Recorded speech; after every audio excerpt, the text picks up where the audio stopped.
So you're a new copywriter and you want to make $5,000 plus per month.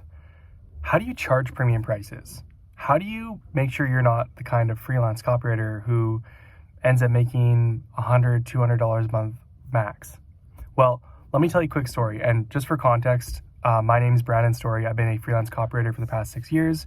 I've made over $575,000 with the written word. I've been doing this for years, and it's how I fully provide for my family of four. So my first 6 months as a new copywriter, do you want to know how much money I made? I'll just give you the breakdown month by month. Month 1, I made $0. Month 2, I made $60. Month 3, $400. Month 4, $400. Month 5, $500. Month 6, $1,000. It took me 6 months to break the $1,000 a month mark. And, at that point in time, we had moved from Canada to Thailand, and me and my wife, and, we were barely scraping by even living in Thailand, making $1,000 a month for 2 people. This wasn't anywhere near what my goal was. My goal was to be making $5-10K a month minimum by that point in time. But there was a couple mistakes that I was making with being able to, charge premium prices that I wasn't doing, and it was keeping me under that $1,000 a month mark. And if you do these and if you implement these will drastically help you. And now, keep in mind, I was writing copy every day. I was studying copy nonstop. I took copywriting seriously from the get-go. So it's not like I was lazy or not, working on my craft. But there was a few key things that I did that if you avoid these, you are going to make way more money quickly. So number one, first thing I did is I'm not going to say I chose the wrong specialty, but I chose a specialty which has a lower income potential at the start. So my first specialty that I actually chose was blog posts. Now, I know you're probably thinking, blog post isn't copywriting, Brandon, and you're mostly right. A blog post is more content. It's more informational, educational. It's less about trying to get a hard sale and more about nurturing and attracting an audience. It's top of funnel stuff. And so, my first my first client ever was a $15 blog post. And so most of my projects, most of my clients I was getting for the first few months was like $15 to $50 blog posts. And how many of those do you need to be making even a $1,000 a month income? It's like, well, you need to do at least like 20 to 30 to 40 of those a month. And so when you start charging more, even if you're charging $50 a month, like you're still having to do like 20 plus just to break $1,000. So I chose a copy specialty which is harder to demand high rates for, at least at first. Now, if I write a blog post, which I still do them, I can make anywhere from $400 to $1,000 in a few hours. So it's not like blog posts you can't make good money. You can make great money. You can make 10K a month writing blog posts and that's it. But it's harder to get traction because it's harder to convince business owners to pay that upfront money for SEO blog posts, because the main thing with blog posts is the goal is to bring in a new audience, bring in more traffic and whatnot, more eyeballs. But eyeballs aren't as attractive to business owners as dollars. And that's where more direct response copywriting comes in. So around the 6-month mark, I decided to not pivot, but also learn email copywriting. And so I decided to go into a dual specialty role. So I wrote SEO blog posts for my bread and butter, and then I started learning how to write emails. And so here's what happened next. I went from making $1,000 a month in month 6 to month 7, I made my first $5,000 a month. So $1,000 to $5,000 overnight. And what was the main difference? Well, the first thing is I chose a different specialty, one that's much more profitable as a freelance copywriter, one that business owners are much more willing to pay top dollar for and pay premium prices for. Because why? Because the work you do is closer to the conversion. It's closer to the money. I would write emails. When I wrote a blog post, the result was we'd probably get more traffic through Google to someone's website. Sometimes it would take weeks or months, depending on the keywords, how they rank. And then I would also then convert people from traffic to like a product. So it would still kind of get some sales, but it's more top of funnel. But email is more bottom funnel, which means it's more about nurturing your hottest leads and nurturing those people towards a sale. So, I started writing emails. My first first email client was a $1,100 welcome email series project. And so I wrote, I think, 5 emails for that first email client. So my first email client was $1,100. And this was like a big deal to me, going from like $30 to $50 blog post, all of a sudden an $1,100 project was like, whoa, okay, this is getting real. And so and then within the next, I think it was the next month 7. So I made $5,000 that month doing emails and blog posts. Got my biggest client yet for $1,100 for a single project. The next month, I landed an email client for a $7,000 welcome email series. I think I did like 10 to 12 emails, and I made $7,000 off of my first project with a new client.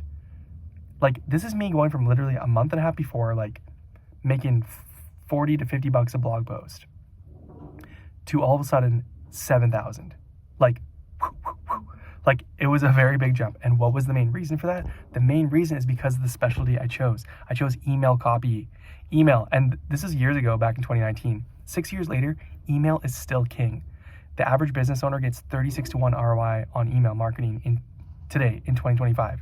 That means for every $1,000 they invest in email, between hiring copywriters and paying for software and all that stuff, if they put $1,000 in, the average business gets $36,000 back. It's ridiculous. It is so profitable for business owners. So email copy is a really good thing to go in, because if business owners can make really good money with email, they will happily give you a piece of the pie, gladly. That welcome email series that I wrote, the one where I got paid $7,000, it went on to do $350,000 in revenue from just one email automation. So that business owner got a 50 to 1 ROI on that series. I should have charged him more, if anything. Okay, so that's the first thing, is the specialty I chose. Top copywriting specialties in terms of income right now: email copywriting, landing page or sales page copywriting, and ad copywriting. If you want to pick one that has the highest income potential, pick those ones. Pick one of those and just go all in on it. I like email the best, so that's what I specialize in. After that, my income quadrupled overnight. Second thing that I did in order to get premium prices, I went to the right places. The first place I started to land clients as a new copywriter, brand new, was Fiverr.com. So if you don't know Fiverr.com, it is a freelance marketplace, which is kind of like Amazon. And so when business owners want to get services, instead of buying a product on Amazon, they need stuff done in their business, they can go to Fiverr and click, yes, I want to buy a blog post from this guy, or an email from that guy, or, everything, graphic design, I need a logo done, or I need this app developed, or whatever.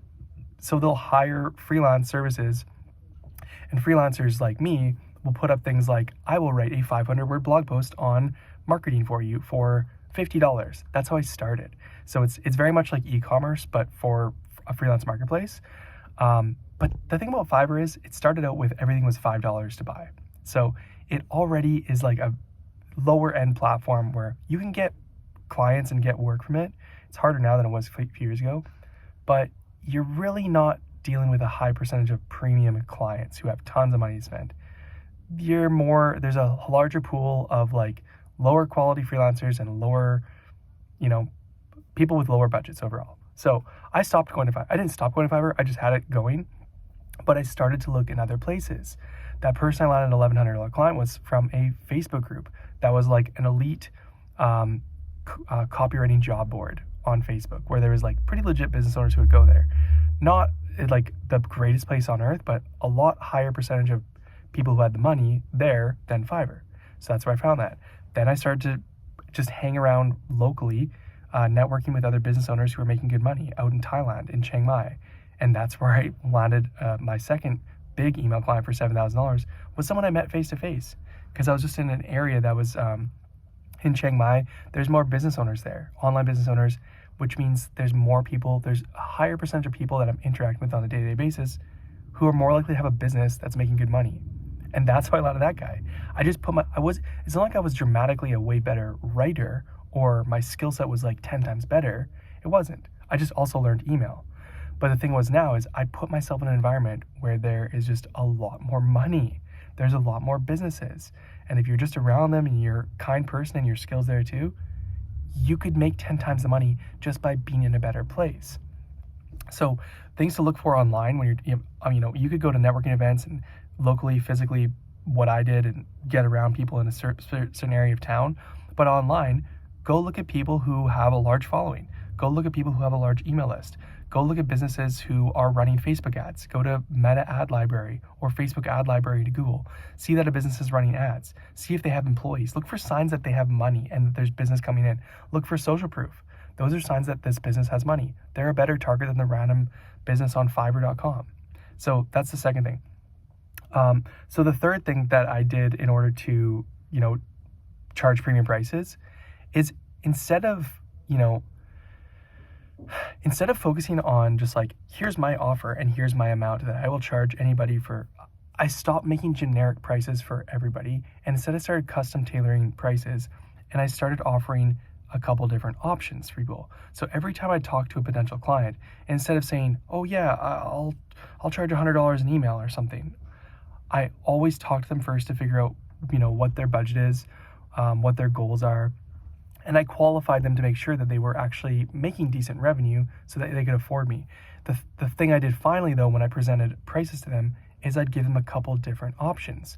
Basically, the lowest amount, the middle amount, and the high amount. You see this often on websites where it's like basic, advanced, and like premium or whatever, like 1, 2, 3. And so I started offering a tier of services. So for instance, that could be like, I'll charge you $100 an email, 4 emails a month, that's $400. Or I will do 4 emails a month, plus I will write you a new automation each month for $1,000. Or I'll write you 8 emails a month, a new automation month, and I'll make you a new lead magnet a month for $3,000 or something. I don't know, something like that, where like I basically would just start giving people a couple different options at a couple different prices. And I found that by doing that, putting in a high price thing, price anchored so the low things seem cheaper, and putting in the different options allowed people where I would sometimes think that someone maybe doesn't have the budget and they're going to pick the low tier, they end up picking the high tier. So just by presenting a couple different offers, a couple different things at different price points, it allowed me just to make more money just by showing people a couple different options and trying to make it more custom tailored to what they actually need. So those are the 3 things that I did that helped me charge premium prices. Number 1, I picked a specialty that there's good money in, so I could charge more than with emails than a blog post. Number 2, I started putting myself in an environment around people who had more money and who could pay me premium prices. And number 3, I started to custom tailor my pricing to each business and present a few different options. So those are just a few ways that you can charge premium prices as a freelance copywriter in 2025. And if you want more videos on how to land clients and make up to $5,000 to $10,000 a month as a copywriter, check out the video above. Thanks.